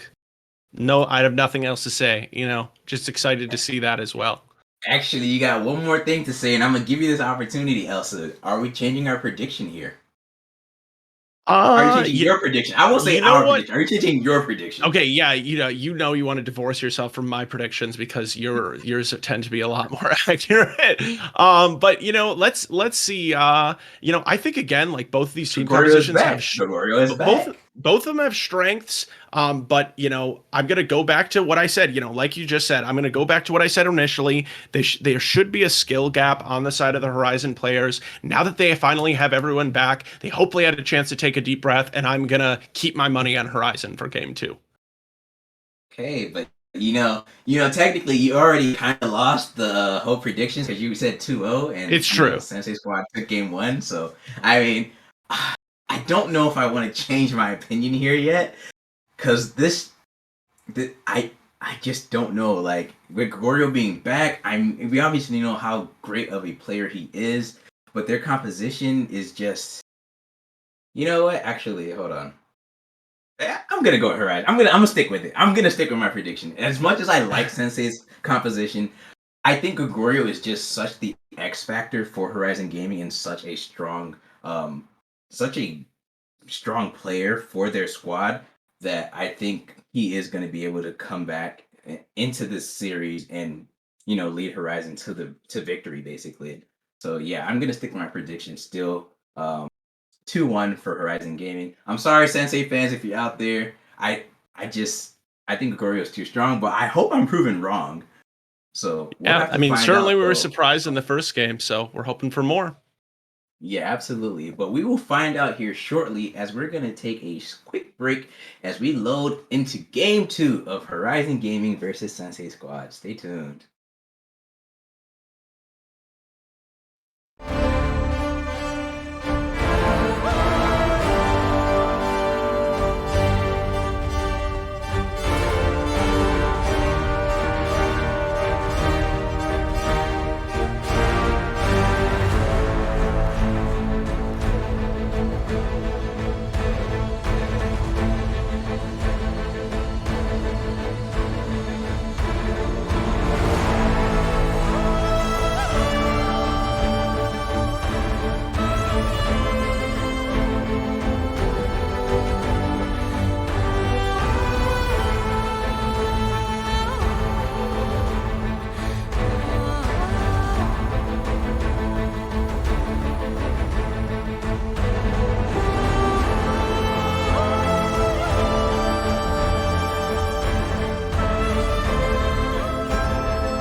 back, everyone, for Game 2 of Horizon Gaming versus the Sensei Squad. And it looks like here we have Horizon Gaming, Summoner's Rift. a 5-man conga line. Of course, I mean, you have a Nautilus. Why would you not, you know? So, just keep in mind here, you know the kid, they see the Nautilus walking forward. They're looking for that flash maybe, but I don't think they're going to get it. And it looks like Horizon Gaming is just going to back off here. They drop off the wood into the red buff pit of the Sensei Squad over there. And Yeah. So not gonna be any like big action here, but that actually is pretty important for two reasons. First of all, they're able to get the ward onto the red, as you pointed out, so it will reveal the starting position of Aquatic Bear. But beyond that as well, the ward that was placed down, I'm not sure if it was from, or it must have been from the kid. It was also destroyed. So they don't have any vision into that side of their jungle, so they are not necessarily aware of where Gregorio is right now. I wonder if he might try to set up some kind of vertical jungling approach, as we do actually see that, they at least, Sensei is at least aware that Gregorio is somewhere on that bottom side of the map because of the ward that they were able to get down onto his red, but interested to see if we get some different pathing here from the junglers early on. However, Aquatic Bear should be able to match it pretty easily. Olaf, best early playing jungler in the game. Oh yeah, definitely. Olaf is one of the, no matter when he's meta or not, Olaf has always been one of the best clearing junglers in the game. So, but we're seeing some early trading coming out here from Kaiser Uru and Veneris, as Oriana does have that passive there that allows her an extra damage on her auto attacks here. Veneris is being my goodness. The series here using the fourth shot on Gregorio. Shadow. Gregorio is here flanking Veneris here. I think they're going to be able to secure this kill onto the Syndra. A flash out from Veneris, and he will be able to keep his life. But he is now on the back foot, as he's going to have to play that lane very safely.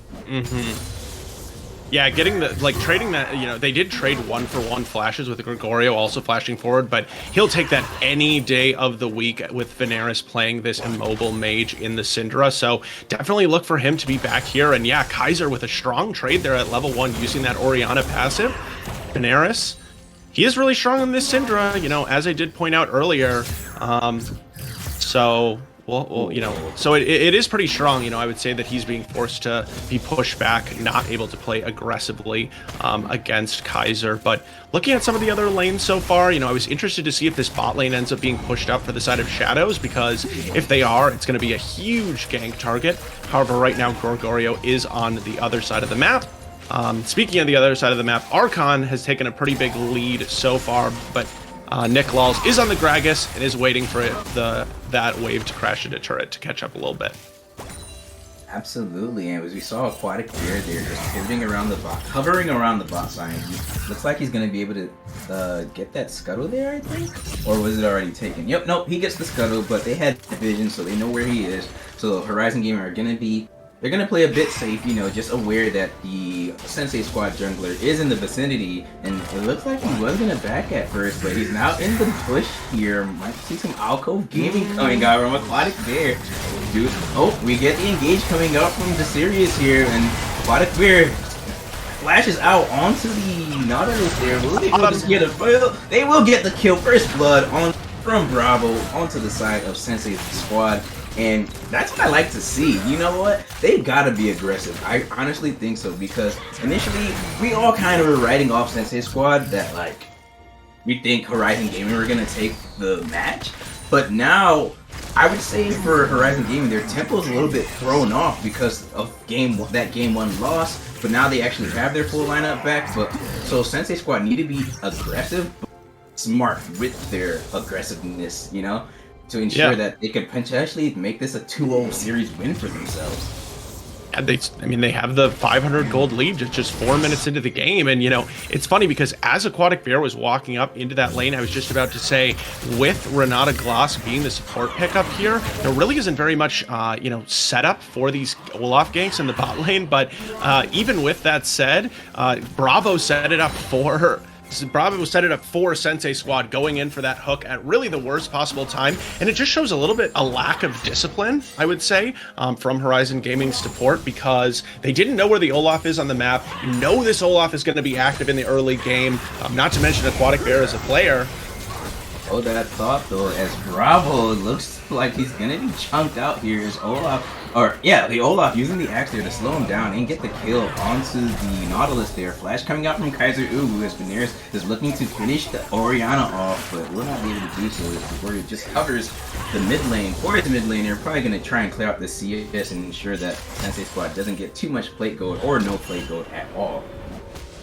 And Bravo just once again, trying to maybe pick up some vision into the enemy jungle, trying to join sort of this mid lane skirmish that was going on, but just ends up being caught out. Nautilus is a tank support, but he's a level 3 Nautilus, doesn't have any additional tank stats built up so far, so just going to be fish food here for Aquatic Bear, who is playing this, again, really, really strong early game Olaf, and he has been able to take advantage. So Gregorio's back in the game, but we haven't really seen the impact of that 6 minutes in.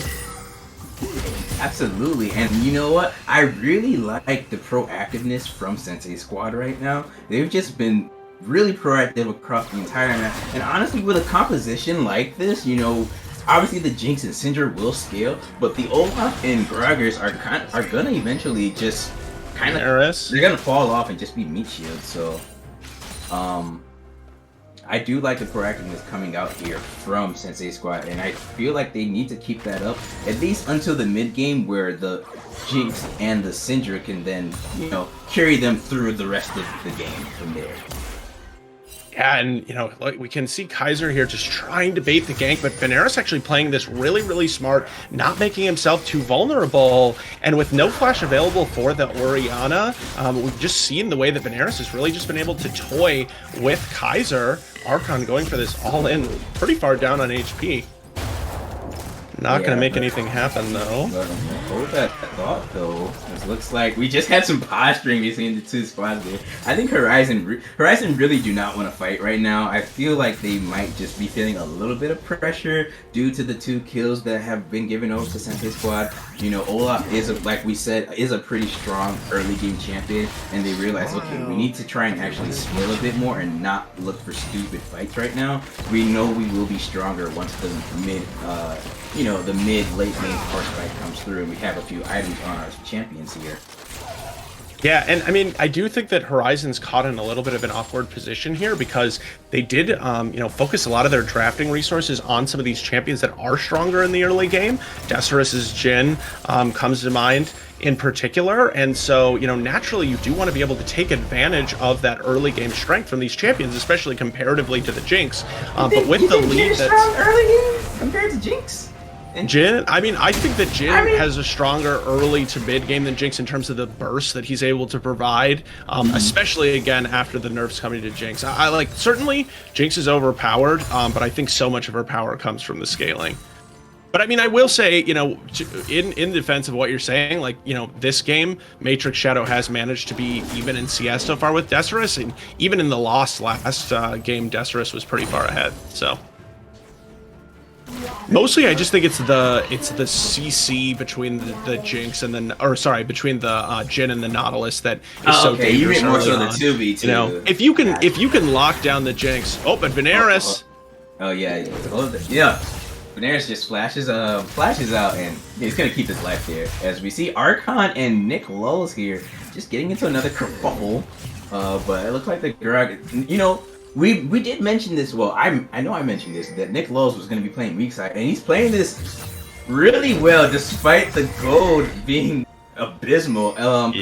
Production, can we see the gold right now actually for all our champions here? Yeah, it is. And I can tell you that it's we're going to fight here. That thought though, yeah, looks like we're going to have a fight here at the Rift Road as Gregorio ultimates in, and we get the unleashed power and just burst out Bravo, but Archon and Gregorio are not done, as they look like they want to corral the side of Sensei Squad here, but it looks like Sensei Squad will corral the Archon and the Volley Bear themselves as the bear runs away for his life. And Sensei Squad just, wow,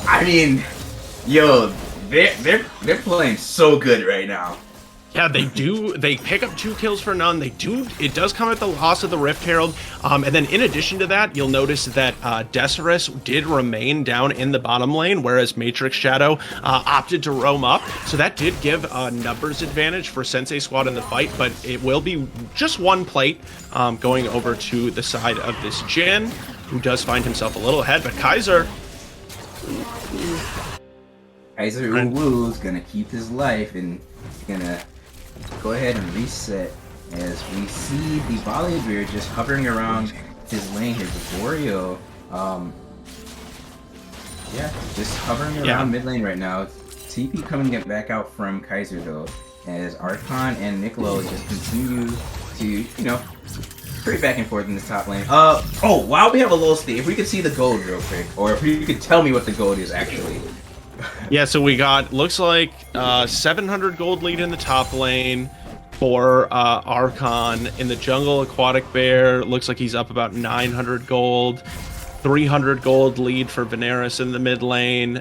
80 carries, about 200 gold towards Decimus. And then supports are sitting about even. So the biggest lead by far is, well, actually in the jungle and the top lane, as Aquatic Bear is ahead on one side, Archon on the other. I did want to speak a little bit about, as they set up for this dragon. Event Nick Laws has managed to survive, but he's also very, very far behind. There's going to be a point where this Aatrox is going to be impossible to answer in the side lane by Gragas. So that does have to be something on the mind of Sensei Squad. But they're not worried about that right now. They're trying to set up vision around this dragon in the hopes of picking up their second soul in 2 games. Yeah, absolutely. And I don't know how hard Sensei Squad want to fight for this Drake. I mean, it is only Drake 2, and it looks like now they're gonna have to really make a tough decision. Do you take this Drake here and give up your mid lane turret, or do you answer mid? And okay, Gragas is gonna answer the mid lane. Decimus using the unleashed power, or what? Metric Shadow getting the kill onto Decimus there with the rocket, as it looks like Nick Lowe's is going to corral the rest of the squad. Horizon Gaming here is using the ultimate, a hostile takeover coming out onto the side of Horizon Gaming, and they will be decimated as the Olaf just runs in and gets a double kill onto Archon here. Volibear, Gregorio wants to get something back as he chases down the Gragas, gets the stun onto the rest of Sensei Squad here. Quadruple coming out for Gregorio, but the Olaf is just running down Bravo here as Nautilus tries to get the hook and will not be able to run away. And wow, quadruple for Gregorio, and what was that, a quadruple for Olaf too, or was that a triple? I think it was a triple. Yeah, I believe it was a triple. Both junglers coming up huge here. An Aquatic Bear stuck in this pit, doesn't have flash. Doesn't have flash. He's gonna have to fight his way out of this like the true Viking he is. Gets the kill onto Gregorio. Sensei Squad is just going crazy, but wait, he lives and he gets the Drake. What? And the kid was however think he helped him. Oh, he gets the kill onto this area. Yo, this game has just gone is out of proportion right now. I have no idea what's going on. The Sensei Squad are just taking Horizon Gaming for a joyride across the rift, and they are just dominating them across the entire game right now, and it's only still about a 2k gold lead. What the heck? Yeah, and it's 7 kills for Aquatic Bear on this Olaf, doing his best closer impression here, looking so incredibly strong. I cannot believe that he was able to survive in that dragon pit, and he even picked up the dragon redacted. So Aquatic Bear, this has got to be a night to remember for Aquatic Bear, right? Obviously there's been other members of Sensei Squad who have had good games as well, but it's been Aquatic Bear leading the charge so far. He's definitely got to feel proud of himself. In this really strong performance. Yeah, absolutely. As Bravo misses the point blank hook onto Veneris. Are they tilted? Are they tilted yet? I mean, I definitely feel like Bravo's been playing a little bit tilted. I will say this, Sensei Squad is definitely ahead in this game, but it's not, completely unreasonable for Horizon to be able to come back. I know we said that last time, but I have a little bit more faith this time around because of the communication that they hopefully will be able to have built up with Gregorio being back. And I do want to note, Gregorio picking up the quadra kill in that team fight. that is the point in the game. Oh my goodness, Kaiser using that Oriana damage onto Veneris, but he will flash out. It looks like he's gonna try and get this kill onto Kaiser but will not be able to do so as Gregorio just uses the ultimate there and cleans up the Syndra. It's now Archon and Nick Lowe's trading back and forth here. Nick Lowe's getting quite a bit of damage onto Archon out here, but it looks like he's gonna be able to heal it. Gets the belly bop onto Archon. Yes, he does have ultimate. He hasn't popped it yet. He's waiting for Gregorio to come up here. Nick Lowe's trying to get the kill. Flash from Archon now, but now he is out of position as he will be able to escape. Gregorio gets the stun onto Nick Lowe's here. Archon is posturing because he wants to try and get the assist or the kill. Will not be able to do so. Gregorio's running away or running towards this Gragas. Some dredge line coming out from Bravo. And come on, bruh. You did not need that kill, Bravo. Yeah. You are a support. You died 4 times. Not where they wanted it to be, but twice in a row, the solo laners from Sensei squad just kind of taking some 1v1 fights that they don't necessarily have to. I understand that the momentum's on their side. They're definitely feeling themselves and wanting to extend their victory, but at the end of the day, you know, Veneris trying to go for the all-in under Oriana doesn't end up working out. Not only does he have to use the flash, but also ends up going down. And then also into this top lane, you know, Nick Lawls very surprised how well he was doing in those trades, but eventually Archon able to flash away from the ultimate and keep himself alive, and then, you know, Nick Law's going down, so it's just a 600 gold lead, and Veneris is maybe caught out of position again as the Rift Herald's going down. Yeah, Veneris looks like we're gonna get some alcove gaming here as the Super Mega Death Rocket comes out and just whacks Kaiser, but it's not gonna be enough to take him down as Kaiser gets the kill onto Veneris here. Get the TP coming out from Nick Lowe's, and he's just gonna run away because he is against 4 members of the Horizon squad here. And actually, this could be a potential dive. Nope, they're just gonna get the tower. But you know what? I think maybe I spoke a little bit too early about Horizon being tilted because I forgot that Archon has he's quite the Mr. Moneybags here with that pocket of gold. Yeah, he sure is, and but you know, look at this right now. Not only was it the first turret, as they continue to duel down there. Elsa, as we have a TP coming out for Veneris here. It looks like Nick Lowe's and Veneris want to try and kill this Aatrox here. Ultimate pop from the Archon. Will he be able to survive his ultimate? Oh, I don't know if that was a good idea, but Nick Lowe splashes out with the tower shot, assisting Veneris to get that kill onto Archon. So that was super close and on the wire. Oh my goodness, one wrong play, one wrong misstep, and Nick Lowe probably would have went down. Yeah, and you know, this time Veneris is able to teleport. Really nice teleport, by the way. Heads up play to be able to go down there and save his top laner. But the truth is, Veneris is not going to be able to bail out Nick Lawls every time. And we are going to eventually reach a point here where Archon is going to have so much healing available. He is 0-3, but just in the nature of this matchup is such that Archon is going to have a split push presence pretty much for the rest of this game. There's not any individual champion other than Olaf, who's obviously not going to be side laning, who would be able to really take him down in the 1v1. So that's kind of one of the win conditions to watch here from Horizon Gaming. But more importantly, we got another dragon. Got another dragon. Inferno Drake is up as it looks like the side of Horizon want to fight before they try and secure this Drake. Dredge line coming out from the Bravo there. Gregorio ultimate's in. Stopwatch is coming out from the side of Sensei squad trying to secure their life. We see Jinx here flashing away from Bravo, but the Dredge line will connect and this Jinx will be taken. No, she lives actually as she's burning. She's burning, but she lives. Sensei squad. It looks like the fight was not in their favor, but now Horizon Gaming are going down. Flash coming out from Olaf. Gore drinking to heal him up. Ace for the Sensei squad as they look to push this mid lane, potentially securing themselves an inhibitor turret and the Inferno Drake. Oh my god. They are going to go up 3 dragons for the second game in a row, Redacted, which means that once again it sets up this situation where everything is in the hands of Sensei squad. They don't have to fight for any of the next 3 to 4 dragons, but they certainly can. So it allows them to, you know, set up vision around these objectives and force fights in a way that will be really, really difficult for Horizon Gaming to overcome. And as you were saying, you know, the Jinx is going to go down. I thought that was going to happen as well, and just what a close fight. She lived, didn't she? No, she lived, exactly. Right? I 100% thought she was going to go down, but just an incredibly close fight, and you know, hats off to Matrix Shadow to be able to kite that one out.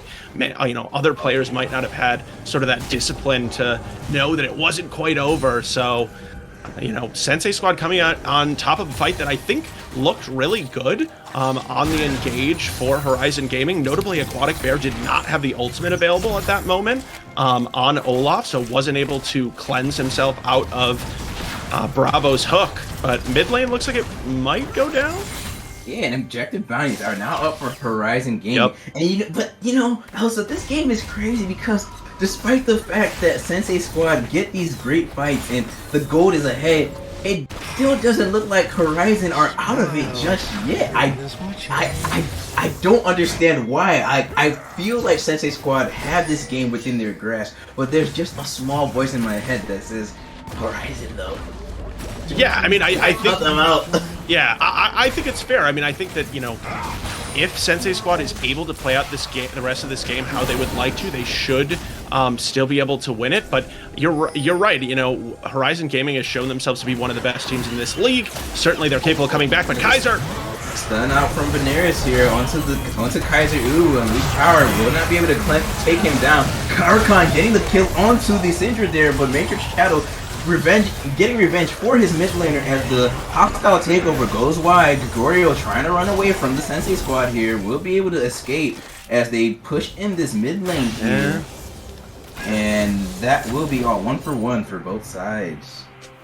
Yeah, it is going to be 1-for-1. I do actually think that is a little bit of an advantage towards Horizon Gaming just because of the shutdown that did go over, but Sensei may be thinking about, probably not going to think about the Baron because Gregorio's still alive, instead just kind of controlling vision here. TV coming out from Kaiser, but I don't know if he knows. Oh my god, he doesn't know. Oh my god, he doesn't know and he gets blown.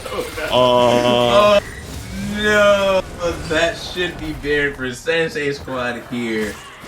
Okay, keep in mind this is still a coin flip Baron. If they take it, they have control of the vision, but not only does Gregorio doesn't have ult, but he does have the Blast Cone available.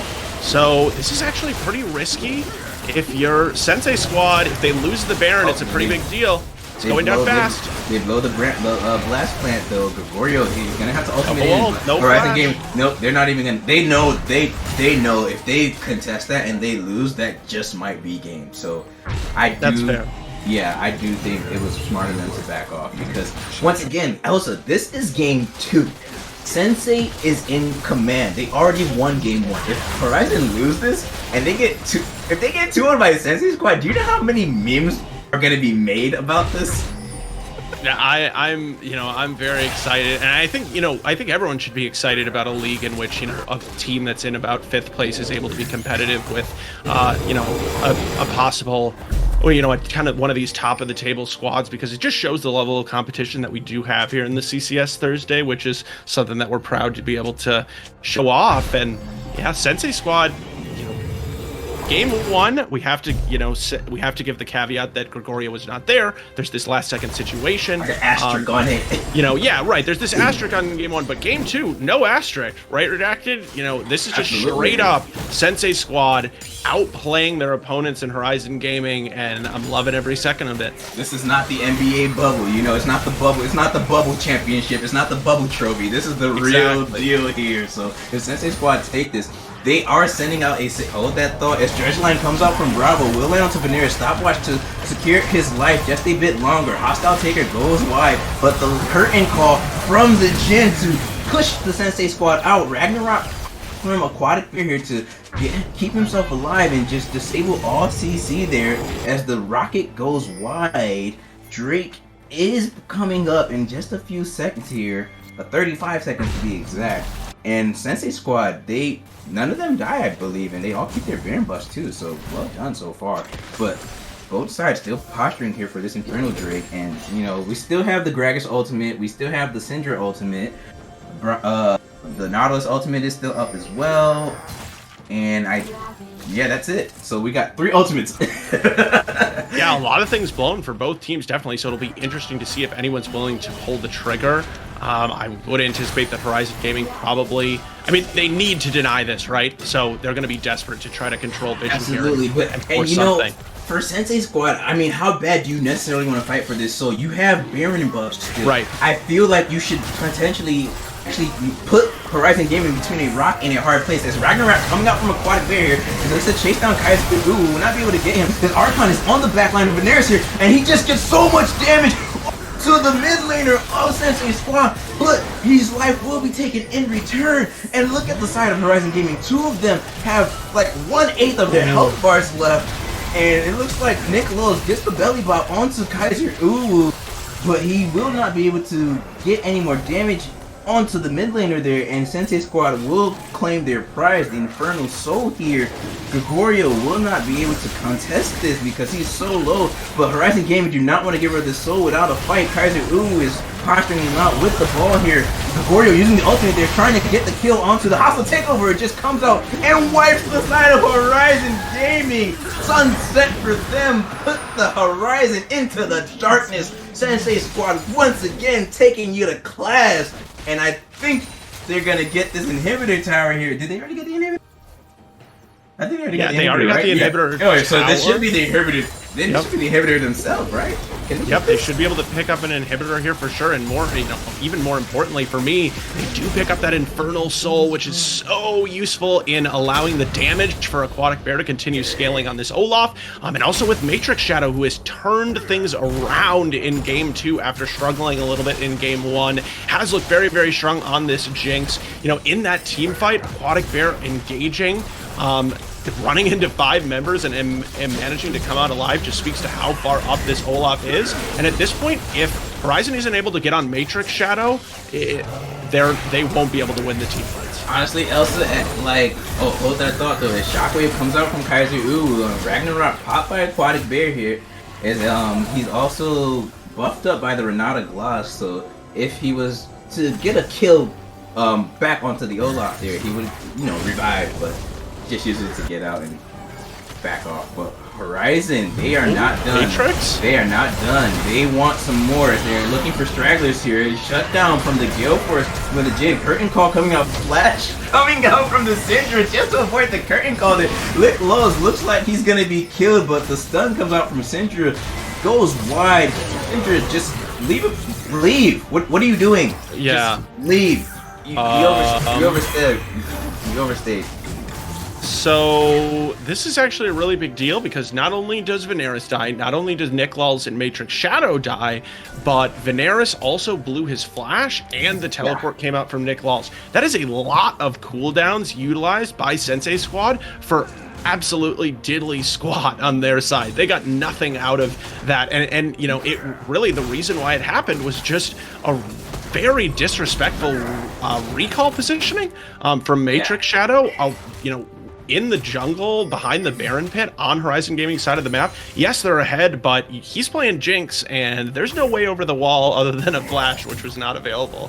And not only that, but this Aatrox is still very strong. Do not disrespect him. He has the Gordringer and Death's Dance on his person now with the longsword there, so he heals up quite a bit. Gregorio still Horizon Gaming. They scale really well still. Yep. So do not disrespect their squad just because you're ahead of them. And this game is almost in your grasp. This is how, honestly, sometimes when the lower tier teams face off against the higher tier teams and they're in a position of power here, this is how you throw the game and lose because you disrespect it. And the higher tier teams come back and punish you for it. So play with that respect that you had earlier, and then you'll be able to secure the game. But Elder is up in 250 here.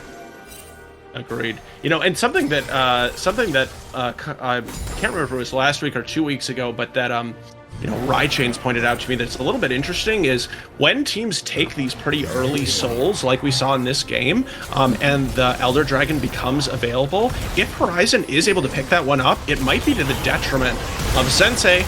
Oh, hold that thought though, as Curtain Call comes out from the Jin, but the ultimate from the Gragas there interrupts it. Hostile takeover goes wide once again as Gregorio claims the life of the Syndra here, and his life will be taken as well. So 1-for-1 once again, and Jinx, was Jinx even there? I don't think I see her taking red buff, so I don't think she was there. She at least was not in the area where Veneris was. Veneris was a little bit caught out. Was able to trade back his life for Bravo, but Gregorio here gets the stun, gets the slow onto the Jin there, but it looks like he will not be taken, so they take the Orianna instead. Looks like they want more. They're going for Archon. The series waiting there. Then pop the Bramble, the Blast Plant there. Sensei Squad, I don't like how they're playing right now. They need to pressure another lane.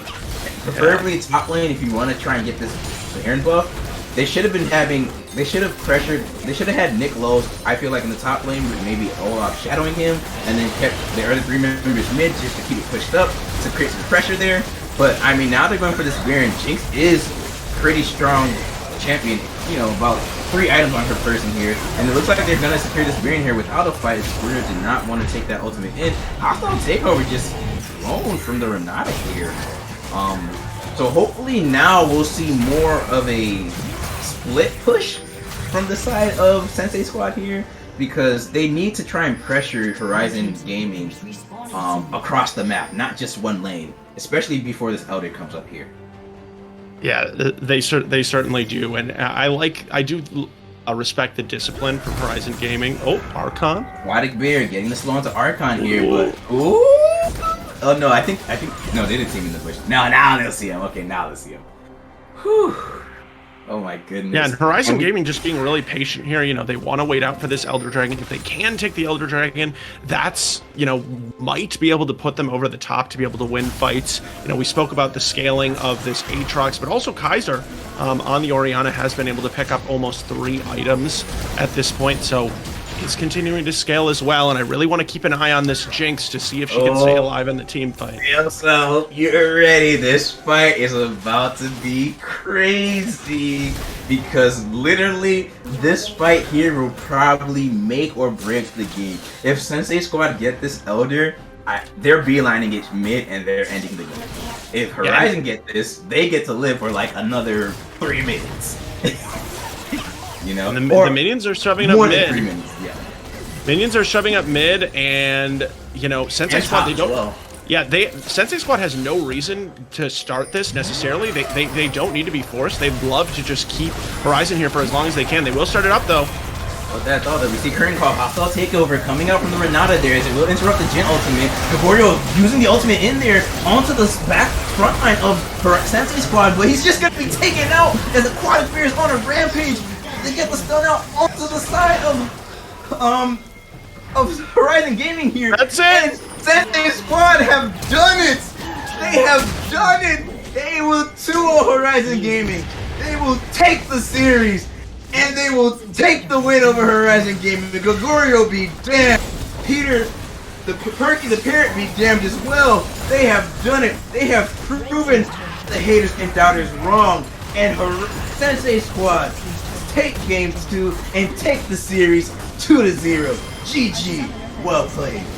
And no one would have guessed coming into this series that it would be a Sensei Squad victory, much less a 2-0. And while we will have that kind of caveat on the first game, we saw here in game 2 that Sensei Squad is absolutely capable of putting up with these, you know, playing at the level of these super competitive teams like Horizon Gaming, and picking up this 2-0 victory is huge for Sensei Squad, both in terms of their playoff hopes and their momentum going into the second half of the season. Oh yeah, it's definitely huge indeed. Oh my goodness. You know, I'm glad we were proven wrong. I am. You know, we said this coming in. We thought Horizon Gaming were the stronger team. You thought they were going to 2-0 them. I thought they were going to 2-1 them. After the game 1 debacle, we were like, okay, this Sensei Squad's looking, you know, pretty good here. But that wasn't the real lineup of Horizon. So who knows how game 2 will go? Then we'll have to wait and see. We've seen. Yeah, no.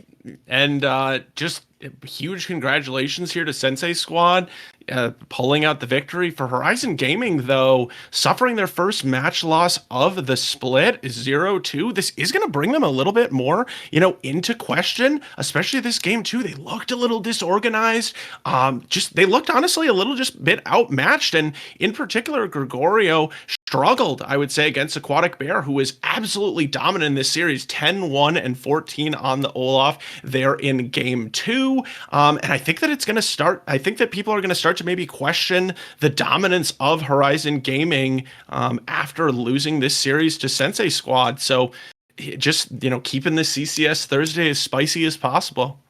Absolutely, and I was trying to say this the entire time during the game, but there's so much action going down that we never had a chance to. But I wanted to say that like if her Sensei squad were to win this game, it definitely will like make other teams reevaluate them. Like okay, like they're another team we now need to be aware of, and how they beat Horizon Gaming with the 2-0 is just mind blowing because it wasn't expected. So well done to Sensei Squad. Well done indeed. Yeah. But it looks. Go ahead, Elsa. No, I was just gonna say, great game, and I think we're gonna have a post-game interview coming up here in a moment. I believe we're gonna have Matrix Shadow joining us. Not sure if he's ready to go quite yet, but excited to talk to him. I'm sure that Sensei Squad probably wanting to take a couple of moments as a team just to be able to celebrate their victory tonight. And I mean, I don't know what can we really say. I think that pretty much everyone was absolutely stunned by Sensei Squad and whatever they were, and what they were able to put together tonight. But it seems like we're gonna have to maybe wait a moment, and we'll be right back with the interview redacted. Yeah, it looks like Sensei Squad are still getting themselves, a bit They need to do a little victory dance. The post game high, the come down. Yeah. So we're gonna take a short break here as we prepare for that interview with Matrix Shadow, the ADC of Sensei Squad, and we will be right back.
Welcome back, everyone. It's Redacted with Elsa the Queen, and we have the 80s of Sensei Squad Matrix Shadow here. Matrix, how are you doing tonight, and how's that win? I'm doing all right. It was pretty good. I that last fight I had to go watch that replay. What? Why? I'm curious. Why did you have to watch the replay of the last Oh, fight, other than that you won? Cause my jungler got Nautilus ultied and then walked into me, and then Nautilus hooked me, and I just instantly died, and we somehow still won the fight. Which I thought was Absolutely. really funny. Yeah, definitely some very interesting team fights during that game, all throughout, really in the first and the second game. In game one, you picked up the Caitlyn and you had a little bit of a tougher time. But game two on the Jinx, you were able to turn it around, obviously have a huge impact on the game. What, from your view, sort of changed from game one to game two in order to enable your success? For game one, we knew that Caitlyn was going to outscale the Ashe, so we were okay with just playing weak side. and looking to try to like just throw hooks and pick them out over and over. And so we really just trying to play it around like our team fight and our siege with the Vigar Cage and the Caitlyn Poke and the split and all that.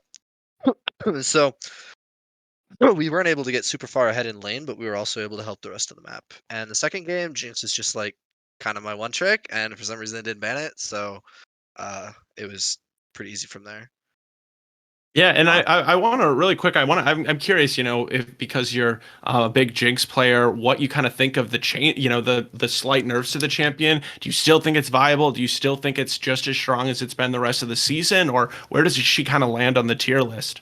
I think she's still super viable. It's only for bad Jinx players who spam too many rockets that the mana cost, and also the people who can't auto space correctly with because the range isn't affected at max rank, which you get about level 9, which means that like in laning phase, it's a little bit of a nerf, and if you can take advantage of the slight range, but it's still like she's still really strong. Her main strength is her team fighting, because like if you get a pick, you just kind of like become like two champions with the like amount of attack speed you get. Absolutely. And I guess Mike, one of my other questions here is going into this matchup against Horizon Gaming, obviously you all know that Horizon has been pretty strong team so far here in the CCS. You took it in the 2-0 victory. Game 1 was obviously a little bit weird. Can you talk a little bit about how you prepared for this team, or, what you kind of saw as the weaknesses of Horizon that you might be able to exploit? Honestly, was under the impression that we were facing like the weakest teams, so I actually didn't take a look at the score or anything. I probably should have done that, but I came into this just like knowing that we were going to win and we were just going to outclass them, and so I guess I really wasn't preparing for that kind of thing. Wow! Whoa! Whoa! Whoa! Whoa! Time out here. Time out, Elsa. So you're telling me, Matrix Shadow, you all thought Horizon was the weakest team out of all the Not teams? like And the weakest, but like some of the other matches that we played were a lot like Yeah. harder and stronger. So it's like, well, at some point we're gonna have to face the weaker teams, and so I kind of thought this is where we were going. wow, that's quite a statement there. So now since we're talking about Horizon Gaming and everything, how was the team energy, the team vibe, whatever you want to call it, the team spirit, due to all the delays and whatnot that we had in game 1? And then when we found out Gregorio was the jungler, and then he wasn't the jungler, and then he had to be subbed out and everything. So how did you all just come back together as a team and ensure that you got that victory? Because I know for some people that's like really frustrating, and that frustration could lead into team play, Yeah. which could potentially cost you the game. I mean, we were definitely a little frustrated, but that just kind of fueled our motivation to just crush Mm. them as hard as we could, Yeah. because like, if we win and they had all this stuff going on, then it's like, well, then we didn't even need any of the stuff that was going on to happen. Like it's just an annoying delay, I guess.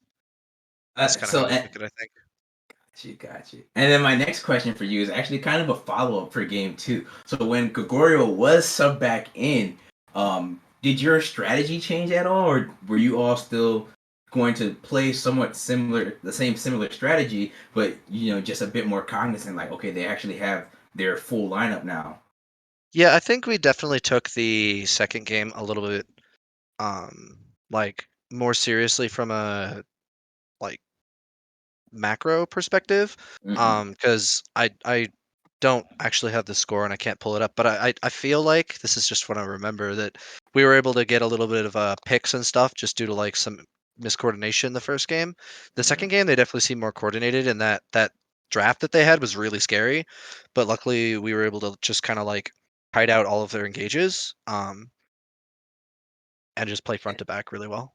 And speaking of draft, so did you all I'm just gonna ask, did you all like not practice this exact draft, but like when you drafted Renata second?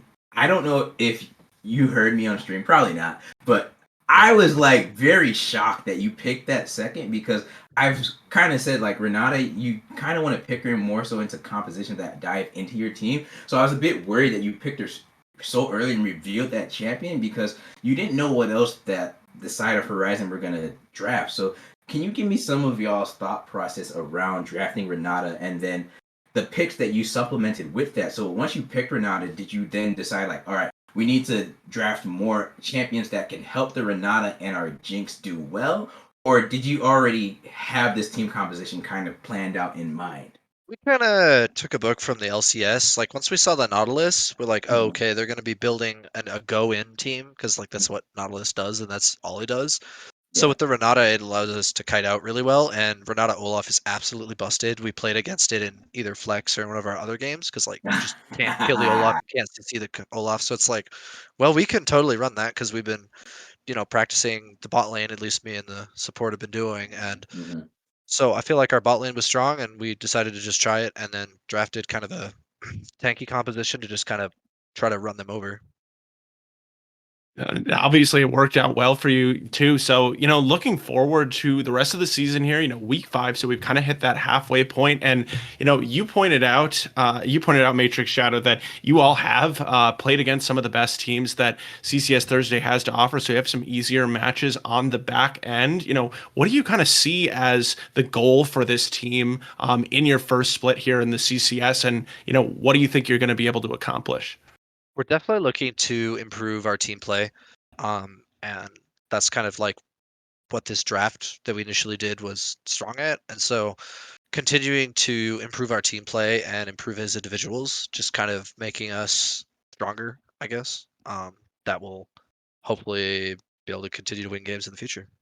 And speaking of team play, I have to ask about that one. Allison, I think you know what I'm about to ask. That one play where you all took that kind of semi-cocky recall, or I'll just call it that cocky recall, and it wasn't that y'all threw the game, but Yeah, it was that definitely a that partial that throw. could that could have accelerated Horizon back into the game. So what were y'all thinking? One, and then like how did I'll y'all be ensure that you know took control of the game after Yeah, I'll be honest. I was saying, and I wanted to keep basing like further away, and then I saw my mid lane base in like kind of the choke area, so I thought I had vision. So I started that? basing too, Mm. and then like we kind of all baited each other because then I started getting attacked, and then top lane started TPing, and then he died too, and it was just like, and we're like, all right, we're just not gonna do that again, and uh, we just didn't. But it was definitely a blunder that you know. Yeah. But there's always ways to improve. Hmm. I think that makes y'all all the more scary, right? That you're kind of able to make those sort of mistakes and also sort of overcome them and recognize them as well. But Matrix Shadow, thank you so much. Really appreciate you joining us for this interview. Hey, thanks. Yeah. Absolutely. Go ahead, Redacted. Oh no, I was gonna say yeah. Thank you, Matrix Shadow, as well, and good luck to you all in your next game against Thanks. Team Death Realm there. So that should be a pretty interesting one, and probably another 2-0, right? Yeah, definitely. Alrighty here, but we're gonna go ahead and let you sign off for the night, and I All don't right. know, probably go do some more VOD review with your team, or take a break for the rest of the night, or hop into some ranked fletch. Probably get some more practice with the Renata Olaf combo here. All right. Yeah. Take it easy. Bye. Thank you. Have a good night. And that will be all for the night as we have concluded our CCS Thursday Night League with honestly, a fantastic 2-0 that, I mean, if we had predictions or like the Gamba, the casino, I would have lost a lot of money tonight. So I'm glad we don't because, yeah, I don't need to be Yeah. losing fake points. I think we got a really pleasant surprise given, that this was definitely, I feel like, the less hyped of the two stream games, but ended up being super, super entertaining. So thanks for being here with me, Redacted. Yeah, no, thank you. And it's great to cast with you as always. I think this is like our second or third time casting together. So it's been really fun. But we're going to go ahead and let the people rest up for tonight as we are signing off here. So we hope you all enjoyed these series that we had tonight. And we hope to see you all again, same time, same place next week for our next set of matches. Good night and have a good one.